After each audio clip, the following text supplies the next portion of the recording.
ಇಂತಹ ಇನ್ನಷ್ಟು ಮಾಹಿತಿಗಳಿಗಾಗಿ ನಮ್ಮ ಚಾನಲನ್ನು ಸಬ್ಸ್ಕ್ರೈಬ್ ಮಾಡಿ, ಹಾಗೆ ಪಕ್ಕದಲ್ಲಿರೋ ಬೆಲ್ ಐಕಾನ್ ಮೇಲೆ ಕ್ಲಿಕ್ ಮಾಡಿ. ಇಂಥ ಸಂಸ್ಕೃತಿ, ಇಂಥ ಅಪರೂಪದ ನಾಡಾಗಿರುವಂಥ ಈ ಭಾರತದ ಒಂದು ದೊಡ್ಡ ಸಮಸ್ಯೆಯನ್ನು ನಿಮ್ಮ ಜೊತೆ ಹಂಚ್ಕೋಬೇಕು. ನಮಗೆಲ್ಲರಿಗೂ ಭಗವಂತ ಒಂದು ಕೆಟ್ಟ ರೋಗ ಕೊಟ್ಟುಬಿಟ್ಟಿದ್ದಾನೆ. ಈ ರೋಗ BP-ನೋ ಶುಗರೋ ಅಲ್ಲ, ಇವೆಲ್ಲಕ್ಕಿಂತಲೂ ಒಂದು ಕೆಟ್ಟ ರೋಗ. ಯಾರು ದೇಶಕ್ಕೋಸ್ಕರ ಏನಾದರೂ ಮಾಡಿದ್ರೋ ಅವರನ್ನು ಬೇಗ ಮರೆಯುವಂಥ ರೋಗ ರೀ. ಎಂಥ ಕೆಟ್ಟ ರೋಗ ಅಂದರೆ 11 ವರ್ಷಗಳ ಹಿಂದೆ ಈ ದೇಶದಲ್ಲಿ ಒಂದು ಯುದ್ಧ ಆಗಿತ್ತು. ಅದನ್ನು ಕಾರ್ಗಿಲ್ ಯುದ್ಧ ಅಂತ ಕರೀತಾರೆ. ಈ ಯುದ್ಧ ಹೆಂಗಿತ್ತು ಅಂದರೆ, ಕಾರ್ಗಿಲನ್ನು ನೋಡಿದವರಿಗೆ ಗೊತ್ತು. ನಾನು ನೋಡ್ಕೊಂಡು ಬಂದಿರೋದ್ರಿಂದ ಹೇಳ್ತೀನಿ ಹೆಂಗಿದೆ ಅಂತಂದರೆ, 10-15 ಸಾವಿರ ಅಡಿ ಎತ್ತರದ ಬೆಟ್ಟಗಳು, ನಡುವೆ ರಸ್ತೆ, ಕೆಳಗೆ ನೋಡಿದರೆ ಇನ್ನೊಂದು 15 ಸಾವಿರ ಅಡಿ ಎತ್ತರದ ಪ್ರಪಾತ. ಆ ಥರದ ಪರಿಸ್ಥಿತಿಯಲ್ಲಿ ಕಾರ್ಗಿಲ್ಲಿದೆ. ಅಲ್ಲಿ ಹೆಂಗಾಗತ್ತೆ ಅಂತಂದರೆ, ಚಳಿಗಾಲದಲ್ಲಿ ನನಗೀಗ ಮನೆಯಿಂದ ಬರಬೇಕಾದ್ರೆ ನನ್ನ ಚಿಕ್ಕಮ್ಮ ಹೇಳಿ ಕಳಿಸಿದ್ರು, ಚಳಿ ಆಗುತ್ತೆ, ಸ್ವೆಟರ್ ತೊಗೊಂಡು ಹೋಗು ಅಂತ. ಹೊರಗೆ ಬಂದು ಕೇಳಿದೆ, ಇಲ್ಲಿ ಟೆಂಪ್ರೇಚರ್ ಎಷ್ಟಿದೆ ಅಂತ. 12ರಿಂದ 15 ಡಿಗ್ರಿ ಸೆಂಟಿಗ್ರೇಡ್ ಇರ್ಬೋದು. ಆದರೆ ಕಾರ್ಗಿಲಲ್ಲಿ ಚಳಿಗಾಲದಲ್ಲಿ ಟೆಂಪ್ರೇಚರ್ ಎಷ್ಟಿಗೆ ಹೋಗುತ್ತೆ ಗೊತ್ತಾ? -14, -15 ಡಿಗ್ರಿ ಸೆಂಟಿಗ್ರೇಡ್ಗೆ ಹೋಗುತ್ತೆ ರೀ. ನನ್ನ ಸೈನಿಕರು ಅಲ್ಲಿವರೆಗೂ ಕಾಯ್ತಾ ಇದ್ದವರು ಮಂಜು ಸುರಿಯಕ್ಕೆ ಶುರುವಾದ ಮೇಲೆ ಕಾರ್ಗಿಲ್ ಬೆಟ್ಟ ಇಳಿದು ಬರೋರು ಪ್ರತಿ ವರ್ಷ. 11 ವರ್ಷಗಳಿಂದ ಏನಾಯಿತು, ಪಾಕಿಸ್ತಾನಿಯರು ನಮ್ಮವ್ರು ಇಳಿದು ಬರೋದನ್ನೇ ಕಾಯ್ತಾ ಇದ್ರು. ಇವರು ವಾಪಸ್ ಏರೋಕ್ಕಿಂತ ಮುಂಚೆ ತಾವೇ ಹಿಂಬದಿಯಿಂದ ಹತ್ಬಿಟ್ಟು ನನ್ನ ಸೈನಿಕರೇ ಕಟ್ಟಿದ್ದ ಬಂಕರ್ಗಳಲ್ಲಿದ್ದಂಥ ಮದ್ದು ಗಂಡುಗಳನ್ನು ಹಿಡ್ಕೊಂಡು ಅವ್ರು ನನ್ನ ಸೈನಿಕರ ಮೇಲೆ ಗುರಿ ಇಟ್ಕೊಂಡು ಕೂತ್ಬಿಟ್ರು. ಒಂದಷ್ಟು ಜನ ಈ ದನಗಾಹಿಗಳು ಅಲ್ಲಿಗೆ ಹೋಗಿ ನೋಡ್ತಾರೆ, ಅಯ್ಯೋ ಅಲ್ಲಿರೋದು ಭಾರತೀಯರೆಲ್ಲ ಪಾಕಿಸ್ತಾನಿಯರು ಅಂತ ಭಾರತೀಯರಿಗೆ ಬಂದು ಸುದ್ದಿ ಮುಟ್ಟಿಸಿದ್ರೆ ಭಾರತೀಯ ಸೈನಿಕರು ನಂಬಲಿಲ್ಲ. ಸೌರಭ್ ಕಾಲಿಯಾ ನೇತೃತ್ವದಲ್ಲಿ 5 ಜನ ಸೈನಿಕರನ್ನ ನೋಡ್ಕೊಂಡು ಬನ್ನಿ ಅಂತ ಕಳಿಸ್ಕೊಟ್ರು ರೀ. ಇವ್ರು ಬರೋವರೆಗೂ ಸುಮ್ಮನೆ ಇದ್ದ ಪಾಕಿಸ್ತಾನಿಯರು ಈ 5 ಜನರನ್ನ ಬಂಧಿಸಿದ್ರು, ಪಾಕಿಸ್ತಾನಕ್ಕೆ ಕರ್ಕೊಂಡು ಹೋದ್ರು. ಭಾರತದ ಸೈನ್ಯ ವ್ಯವಸ್ಥೆ ಬಗ್ಗೆ ವಿಚಾರಗಳನ್ನು, ಮಾಹಿತಿಗಳನ್ನು ಕೇಳಿದರು. ಇವ್ರು ಹೇಳಲಿಲ್ಲ ಅಂದಿದ್ದಕ್ಕೆ ಏನು ಮಾಡಿದ್ರು ಗೊತ್ತಾ? ಮೊದಲು ಕೈ ಬೆರಳುಗಳನ್ನು ಕಡಿದ್ರು, ಕಾಲು ಬೆರಳುಗಳನ್ನು ಕಡ್ದು ಹಾಕಿದ್ರು, ಕೈಯನ್ನು ಕಡಿದ್ರು, ಕಾಲನ್ನು ಕಡಿದ್ರು, ಕಣ್ಣನ್ನು ಕಿತ್ತು ಹಾಕಿದ್ರು, ನಾಲ್ಗೆ ಕತ್ತರಿಸಿದ್ರು, ಮೂಗು ಕತ್ತರಿಸಿದ್ರು, ಕೊನೆಗೆ ಮರ್ಮಾಂಗವನ್ನು ಕತ್ತರಿಸಿ 5 ಜನರ ದೇಹವನ್ನು ತುಂಡು ತುಂಡು ಮಾಡಿ ಭಾರತಕ್ಕೆ ಪಾರ್ಸಲ್ ಮಾಡಿ ಕಳಿಸ್ಕೊಟ್ರು ರೀ. ಹೊಟ್ಟೆ ಉರಿದೋಗ್ಬಿಡ್ತು ನನಗೆ. ಸೌರಭ್ ಕಾಲಿಯ ಮುಖ ನೋಡಿದ್ರೆ ಈಗಲೂ ಎದೆ ಜುಮ್ ಬಂದ್ಬಿಡುತ್ತೆ. 32 ಹುಡುಗ, ತಂದೆ ತಾಯಿಗೆ ಎಂಥ ಸಂಕಟ ಆಗಿರಬೇಡ. ಆದರೆ 11ನೇ ವರ್ಷದಲ್ಲಿ ಮರೆತು ಹೋಗ್ಬಿಟ್ವಿ ರೀ. 10ನೇ ವರ್ಷ ಆಗಿದ್ದಾಗ ಕಾರ್ಗಿಲ್ ವಿಜಯೋತ್ಸವ ಆಚರಣೆ ಮಾಡಬೇಕು ಅಂತ ಎಲ್ಲರೂ ಪ್ರಯತ್ನ ಪಟ್ಟರೆ, ಇವತ್ತಿನ ಕೇಂದ್ರ ಸರ್ಕಾರ ಏನು ಹೇಳುತ್ತೋ ಗೊತ್ತಾ? ಗನಂದಾರಿ ನಾಯಕರು, ಈ ನಾಯಕರು ಹೇಳ್ತಾರೆ, ಬೇಡ ಬೇಡ, ವಿಜಯೋತ್ಸವ ಆಚರಿಸೋದು ಬೇಡ. ಯಾಕೆ ಅಂದರೆ ಈ ವಿಜಯೋತ್ಸವ ಆಚರಿಸಿದರೆ ಆವತ್ತು ಯಾವ ಸರ್ಕಾರ ಇತ್ತೋ ಅವ್ರಿಗೆ ಕ್ರೆಡಿಟ್ ಹೋಗುತ್ತೆ, ಅದಕ್ಕೋಸ್ಕರ ವಿಜಯೋತ್ಸವ ಆಚರಿಸೋದು ಬೇಡ ಅಂತ. ಈ ದೇಶದ ಸೈನಿಕರು ಹೋರಾಟ ಮಾಡೋದು ಮುದಿ ರಾಜಕಾರಣಿಗಳಿಗೋಸ್ಕರ ಅಲ್ಲ, ಭೂಮಿ ತಾಯಿನ ಉಳಿಸ್ಕೊಳ್ಬೇಕು ಅಂತಾರೆ. ಯಾಕೆ ಇವರಿಗೆ ಅರ್ಥ ಆಗಲ್ಲ ಇದೆಲ್ಲ? ಎಂತೆಂಥ ಸೈನಿಕರು ಗೊತ್ತೇನು? ಅವ್ರ ಬಗ್ಗೆ ಹೇಳಬೇಕಾದ್ರೇ ರೋಮಾಂಚನ ಆಗುತ್ತೆ. ಮನೋಜ್ ಕುಮಾರ್ ಪಾಂಡೆ ಅಂತ 22ರ ಹರೆಯದ ಹುಡುಗ ದೇಶಕ್ಕೋಸ್ಕರ ಪ್ರಾಣ ಕೊಟ್ಟ. ಆವಾಗ ಈ ಹುಡುಗ 20ನೇ ವಯಸ್ಸಿನಲ್ಲಿ ಸೈನಿಕ್ ಸೇರಬೇಕು ಅಂತ ಬಂದಂತೆ, ತುಂಬ ಬುದ್ಧಿವಂತ ಹುಡುಗ, ಇಂಜಿನಿಯರಿಂಗ್ ಮಾಡ್ತಿದ್ದವನು. ಸೈನಿಕ್ ಸೇರಬೇಕು ಅಂತ ಹೋದರೆ ಎಲ್ಲ ಎಕ್ಸಾಮ್ನಲ್ಲೂ ಪಾಸ್ ಆಗಿಬಿಟ್ಟ. ಕೊನೆಯದೊಂದೇ ಒಂದು ಪ್ರಶ್ನೆ ಕೇಳ್ತೀವಿ ಅಂತ ಕೂರಿಸ್ಕೊಂಡು ಕೇಳ್ತಾರೆ, ತುಂಬ ಬುದ್ಧಿವಂತ ಹುಡುಗ ನೀನು, ಹೊರಗಡೆ ಎಲ್ಲಾದರೂ ಹೋದರೆ ಕೈ ತುಂಬ ಸಂಬಳ ಸಿಗುತ್ತೆ, ಸೈನ್ಯಕ್ಕೆ ಸೇರಬೇಕು ಅಂತ ಯಾಕೆ ಬಂದಿದ್ದೀಯಾ? ಅವನ ತಾಯಿ ಅದು ಯಾವ ಪುಣ್ಯಾತ್ಗಿತ್ತೀನೋ.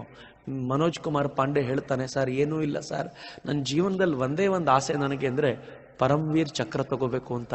ಸೈನ್ಯದಲ್ಲಿ ಬಿಟ್ಟರೆ ಇನ್ಯಾವ ಕಂಪನಿನೂ ಅದನ್ನು ಕೊಡಲ್ಲ ಸರ್, ಅದಕ್ಕೋಸ್ಕರ ಇಲ್ಲಿಗೆ ಬಂದಿದ್ದೀನಿ ಸರ್, ಅವಕಾಶ ಮಾಡಿಕೊಡಿ ಸರ್ ಅಂತನ್ರಿ. ಅವನು ಸಂಬಳದ ಮಾತಾಡಲಿಲ್ಲ ಹುಡುಗ, ಪರಮವೀರ್ ಚಕ್ರ ಬೇಕು ಅಂತಂದ. ಕೆಲಸ ಸಿಕ್ತು ಅವನಿಗೆ. ಅದೇನೋ ಒಂದು ದುರದೃಷ್ಟವೋ ಅದೃಷ್ಟವೋ ಗೊತ್ತಿಲ್ಲ. 2 ವರ್ಷದಲ್ಲಿ ಯುದ್ಧ ಘೋಷಣೆ ಆಯಿತು. ಬಹಳ ಖುಷಿಯಿಂದ ಯುದ್ಧದಲ್ಲಿ ಪಾಲ್ಗೊಂಡ. ಮೇಲಿದ್ದಂಥ ಪಾಕಿಸ್ತಾನಿಯರ ಬಂಕರ್, ಯೋಚನೆ ಮಾಡಿ, 15-20 ಸಾವಿರ ಅಡಿ ಎತ್ತರದ ಗುಡ್ಡಗಳನ್ನು ಹತ್ತಬೇಕಾದ್ರೆ ಹಿಂದೆ 20-25 kg ಆಹಾರದ ಬ್ಯಾಗನ್ನು ಹೊತ್ಕೊಂಡು ಹೋಗಬೇಕು, ರೈಫಲ್ ಹೊತ್ಕೋಬೇಕು, ಗುಂಡುಗಳನ್ನು ಹೊತ್ಕೊಂಡ್ಬಿಟ್ಟು ಆ ಕಡಿದಾದ ಬೆಟ್ಟವನ್ನು ಏರಬೇಕು. ಮೇಲಿರುವಂಥ ಪಾಕಿಸ್ತಾನಿಯರಿಗೆ ತೊಂದರೆ ಇಲ್ಲ, ಗುಂಡು ಹಾರಿಸ್ಬೇಕು ಅಂತಿಲ್ಲ, ಯಾವುದಾದ್ರೂ ಒಂದು ಬಂಡೆಗಲ್ಲನ್ನು ತಳ್ಳಿಬಿಟ್ರೆ ಸಾಕು ರೀ, ಕೆಳಗೆ ಬರ್ತಾ ಇರುವಂಥ ಸೈನಿಕ ಅಪ್ಪಚ್ಚಿಯಾಗಿ ಹೋಗ್ಬಿಡ್ತಾನೆ. ಇಂಥ ಟೆರೈನ್ನಲ್ಲಿ ಈ ದೇಶದ ಸೈನಿಕ ಹೋರಾಟ ಮಾಡ್ಲಿಕ್ಕೆ ಸಿದ್ಧನಾದ. ಮೇಜರ್ ಮನೋಜ್ ಕುಮಾರ್ ಪಾಂಡೆ ತನ್ನ ಸೈನಿಕರನ್ನು ಕರ್ಕೊಂಡು ಮೇಲೆ ಹತ್ತದ. ಹಿಂದಿನಿಂದ ಹತ್ತಿ ಕತ್ತಲಿನಲ್ಲೇ ಪ್ರಯಾಣ ಮುಂದುವರಿಸಿ ಪಾಕಿಸ್ತಾನದ ಬಂಕರ್ ಎದುರಿಗೆ ಬಂದು ನಿಂತ್ಕೊಂಡ. ತನ್ನ ಬ್ಯಾಗಲ್ಲಿದ್ದಂಥ ಒಂದು ಗ್ರೆನೇಡ್ ಅಂತ ತಗೊಂಡು ಒಂದು ಬಂಕರ್ ಮೇಲೆ ಬಿಸಾಕ್ದ. ಆ ಬಂಕರ್ ಛಿದ್ರವಾಗೋಯ್ತು. ಅಷ್ಟೊತ್ತಿಗೆ ಬೇರೆ 2 ಬಂಕರ್ಗಳಿಂದ ಗುಂಡು ಹಾರು ಬಂದು ಇವನು ಬಲಗೈ ಛಿದ್ರವಾಗಿ ಹೋಯ್ತಂತೆ. ಬಲಗೈ ಚೂರು ಚೂರಾಗಿ ಹೋಗ್ಬಿಡ್ತು. ಆದರೆ ಬಲಗೈ ಬೀಳಲಿಲ್ಲ, ನೇತಾಡ್ತಾ ಇತ್ತಂತೆ. ಹತ್ತಿರದಿಂದ ನೋಡಿದವ್ರು ಹೇಳ್ತಾರೆ, ಆಗಲೂ ಅವನ ತಾಕತ್ ಕಡಿಮೆ ಆಗಲಿಲ್ಲ.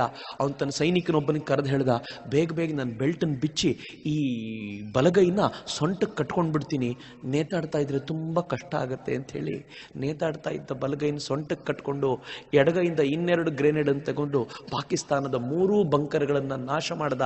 ಉಳಿದ ಸೈನಿಕರು ಓಡ್ ಹೋಗ್ತಾ ಇದ್ರೆ ಇವನಿಗೊಂದು ಗುಂಡು ಬಂದು ಇವನ ಹಣೆಗೆ ಬಿತ್ತಂತೆ.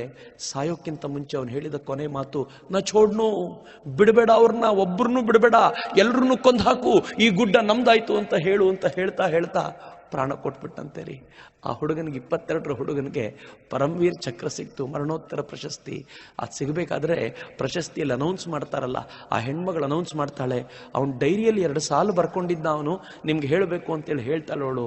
ಏನು ಸಾಲಂತೆ ಗೊತ್ತಾ? ಅಕಸ್ಮಾತ್, ಅದ್ಭುತವಾದ ಮಾತು, ಅಕಸ್ಮಾತ್ ನನ್ನ ರಕ್ತದ ತಾಕತ್ತನ್ನು ಪ್ರೂವ್ ಮಾಡೋಕ್ಕಿಂತ ಮುಂಚೆ ಮೃತ್ಯು ನನ್ನ ಹತ್ರ ಬಂದರೆ ದೇವರಾಣೆಗೂ ಆ ಮೃತ್ಯುನೂ ನಾನು ಕೊಂದು ಬಿಡ್ತೀನಿ ಅಂತ ಆ ಹುಡುಗ 4 ಸಾಲು ಬರ್ಕೊಂಡಿದ್ನಂತೆ ರೀ. 22ರ ಹುಡುಗ ದೇಶಕ್ಕೋಸ್ಕರ ಪ್ರಾಣ ಕೊಟ್ಬಿಟ್ಟ. ಅವನು ಏನಕ್ಕೆ ಪ್ರಾಣ ಕೊಟ್ಟನೋ ನೆನಪಿಸ್ಕೊಳ್ಳೋರು ಇಲ್ವಲ್ರಿ ಈ ದೇಶದಲ್ಲಿ. ಮೇಜರ್ ರಾಜೇಶ್ ಅಧಿಕಾರಿ ಯುದ್ಧಕ್ಕೆ ಅಂತ ಹೊರಟ, ಹೋಗಬೇಕಾದ್ರೆ ಹೆಂಡತಿ ಓಡ್ ಬಂದವಳು ಪೋಸ್ಟ್ ಮ್ಯಾನ್ ಓಡ್ ಬಂದು ಒಂದು ಪತ್ರವನ್ನು ಕೊಟ್ಟ. ಪತ್ರವನ್ನು ನೋಡಿದ ರಾಜೇಶ್ ಅಧಿಕಾರಿ, ಹಿಂದೆ ಹೆಂಡತಿ ಅಡ್ರೆಸ್ ಇತ್ತು, ಓದಲೇ ಇಲ್ಲ, ಜೇಬಿಗೆ ಇಳಿಸ್ಕೊಂಡಂತೆ. ಪೋಸ್ಟ್ ಮಾಸ್ಟರ್ ಕೇಳ್ತಾರೆ, ಯಾಕೆ ಸರ್ ನೀವು ಓದಲ್ಲ? ಸೈನಿಕರು ಪತ್ರ ಬಂದರೆ ಜೀವ ಬಿಡ್ತಾರೆ, ನೀವು ಯುದ್ಧಕ್ಕೆ ಹೋಗೋ ಹೊತ್ತಲ್ಲಿ ಪತ್ರ ಓದ್ತಿಲ್ವಲ್ಲ, ಯಾಕೆ ಅಂದರೆ ಏನಂತಾನೆ ಗೊತ್ತಾ? ಏನೂ ಇಲ್ಲ, ಈ ಪತ್ರ ಬರೆದಿರೋದು ನನ್ನ ಹೆಂಡತಿ. ನಾನು ಯುದ್ಧಕ್ಕೆ ಹೋಗಬೇಕಾದ್ರೆ ಅವಳ ಪತ್ರದ ತುಂಬ ಗೋಳು ಕರ್ಕೊಂಡಿರ್ತಾಳೆ. ಯುದ್ಧಕ್ಕೆ ಹೋಗಬೇಕಾದ್ರೆ ನನಗೆ ತಾಯಿ ಭಾರತೀಯ ನೆನಪಾಗಬೇಕೆ ಹೊರತು ನನ್ನ ಹೆಂಡತಿ ನೆನಪಲ್ಲ, ಅದಕ್ಕೆ ಪತ್ರನ ಜೇಬಲ್ಲಿ ಇಟ್ಕೊಂಡೆ ಅಂದ ಅವನು. ಯುದ್ಧಕ್ಕೆ ಹೋದ, ವಾಪಸ್ ಹೆಣವಾಗಿ ಮನೆಗೆ ಬಂದ್ಬಿಟ್ಟಾರಿ. ಅವನ ಮನೇಲಿ ಅವನ ಅಪ್ಪ ಅಮ್ಮ ಗೋಳಾಡ್ತಿದ್ದಾರೆ, ಆದರೆ ಹೆಂಡತಿ ಕಣ್ಣಲ್ಲಿ ಮಾತ್ರ ನೀರಿಲ್ಲ. ಗಂಡನ ಶವವನ್ನು ಸ್ವೀಕರಿಸಿದ್ಲು 1000 ಜನ ಸೇರಿದ್ದಾರೆ. ಇಂಡಿಯಾ ಟುಡೇ ಅನ್ನೋ ಪತ್ರಿಕೆ ವರದಿ ಮಾಡಿದೆ. ಈ ರಿಪೋರ್ಟ್ನ ರೋಮಾಂಚನ ಆಗ್ಬಿಡುತ್ತೆ ನನಗೆ ಮೊದಲನೇ ಬಾರಿಗೆ ಓದಿದಾಗ. ಹೆಂಡತಿ ಗಂಡನ ಶವವನ್ನು ಮುಟ್ಟಿ ನೋಡಿದ್ಲು. ನೋಡ್ತಾ ಇರಬೇಕಾದ್ರೆ ಜೇಬಲ್ಲಿರುವಂಥ ಈ ಪತ್ರ ಸಿಕ್ಬಿಡ್ತು. ಆ ಪತ್ರವನ್ನು ಅವಳು ತೆಗೆದು ನೋಡ್ತಾಳೆ, ಇನ್ನೂ ಓಪನ್ನೇ ಆಗಲಿಲ್ಲ ತಾನು ಬರೆದಿರೋ ಪತ್ರ. ಅವಳಿಗೆ ತಡ್ಕೊಳ್ಳಿಕ್ಕೆ ಆಗಲಿಲ್ಲ, ದುಃಖವನ್ನು ಬಿಕ್ಕಳಿಸಿ ಅಳ್ತಿದ್ದಾಳೆ. ಪತ್ರಕರ್ತರು ಕೇಳ್ತಾರೆ, ಏನಮ್ಮ ಶವ ನೋಡಿದಾಗ ಕಣ್ಣೀರಿಡ್ಲಿಲ್ಲ, ಇದು ಯಾವುದೋ ಪತ್ರ ನೋಡಿದಾಗ ಕಣ್ಣೀರಿಡ್ತಿದ್ಯಾ ಅಂದರೆ ಏನು ಹೇಳ್ತಾಳೆ ಗೊತ್ತಾ? ಏನೂ ಇಲ್ಲ ಸರ್, 1 ವಾರದ ಮುಂಚೆ ಯಜಮಾನರು ಪತ್ರ ಬರೆದಿದ್ರು, ನಾನು ಎತ್ತರದ ಪ್ರದೇಶಕ್ಕೆ ಹೋಗ್ತೀನಿ, ವಾಪಸ್ ಬರ್ತೀನೋ ಇಲ್ವೋ ಗೊತ್ತಿಲ್ಲ, ಆದರೆ ಒಂದು ಮಾತಂತೂ ಸತ್ಯ, ನಿನ್ನ ಹೊಟ್ಟೆಲಿ ಬೆಳೀತಾ ಇದೆಯಲ್ಲ ನನ್ನ ಮಗು, ಅದು ಗಂಡಾಗಲಿ ಹೆಣ್ಣಾಗಲಿ, ನಾನು ಬದುಕಿ ಬರದೇ ಹೋದರೆ ಕಾರ್ಗಿಲ್ ಭೂಮಿ ಕರ್ಕೊಂಡು ಬಂದು ನಿಮ್ಮಪ್ಪ ಇಲ್ಲೇ ಪ್ರಾಣ ಬಿಟ್ಟಿದ್ರು ಅಂತ ತೋರಿಸ್ತೀಯ ಆ ಮಗುಗೆ ಅಂತ ಪತ್ರ ಬರೆದಿದ್ದಂತೆ. ಅದಕ್ಕೆ ಈ ಹೆಣ್ಮಗಳು ಏನು ಉತ್ತರ ಕೊಟ್ಟಿಲ್ಲಂತೆ ಗೊತ್ತಾ? ಅವಳು ಹೇಳ್ತಾಳೆ, ನಾನು ಉತ್ತರ ಬರೆದಿದ್ದೆ ರೀ, ಮಗು ಗಂಡಾಗಲಿ ಹೆಣ್ಣಾಗಲಿ ನೀವು ಬದುಕಿ ಬಂದರೆ ಖುಷಿ ಪಡ್ತೀನಿ, ಸತ್ತರೆ ಹುತಾತ್ಮನ ಹೆಂಡತಿ ಅಂತ ಆನಂದ ಪಡ್ತೀನಿ, ಆದರೆ ನೆನ್ಪಿಟ್ಕೊಳ್ಳಿ, ಬರೀ ಕಾರ್ಗಿಲ್ ಭೂಮಿ ತೋರಿಸೋದೇ ಅಲ್ಲ, ಆ ಮಗುನ ನಿಮ್ಮ ಥರ ಸೈನಿಕನನ್ನಾಗಿ ಮಾಡ್ತೀನಿ ರೀ ಅಂತ ಮಾತು ಕೊಟ್ಟಿದ್ದೆ.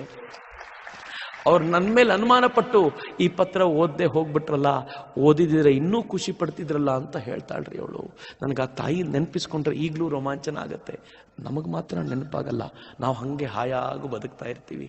ಎಂತೆಂಥ ಸೈನಿಕರು, ಕ್ಯಾಪ್ಟನ್ ಅಮನ್ ಕಾಲಿಯಾ, ಅಮೋಲ್ ಕಾಲಿಯಾ, ಅಮೋಲ್ ಚಿಕ್ಕವನು, ಅಮನ್ ದೊಡ್ಡವನು, ಇಬ್ಬರು ಕಾರ್ಗಿಲ್ ಯುದ್ಧದಲ್ಲಿ ಹೋರಾಟ ಮಾಡ್ತಿದ್ರು.